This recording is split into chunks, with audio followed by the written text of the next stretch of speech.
Good day to all. In our reflection on the Gospel for today, according to St. Mark, chapter 1, verses 29 to 39, among the many things that we can concentrate on, let us first ask ourselves, are we enthralled? Are we surprised by the way Jesus was occupied in many things, in serving the people, in driving out demons, in healing those who approached him, and yet had the time to pray? Many times we might ask ourselves, am I too busy to pray? What does prayer have to do with my ordinary life? Or do I only pray when I am in need of something, when I am asking for something? But what about the daily prayer that is very important for us, because that is our connection with God. That is our online connection with God, our free online connection with God. Prayer is something that connects us to God, without whom we cannot exist. That is important, not only because when we ask for something as something specific, but more so because prayer enables us to listen to God's message.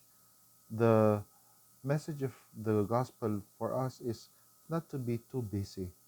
Jesus, technically speaking, did not need to pray in the sense that he is already God.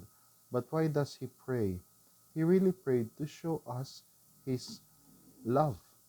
Christ didn't pray because he was asking or that he is imperfect in something, but rather he prayed to show us that if he who is God, he knew how to relate to his Father as a son, we too, as adopted children of God, have that duty, that sweet duty to relate to our Father.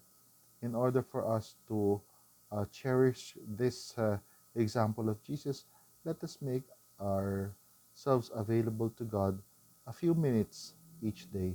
Not only when we have emergency things to tell God or to ask for some things, material things, but especially when we are planning the day or when we encounter something difficult, let us ask the Lord's guidance and let us deepen our relationship with Him, not just by name but in reality.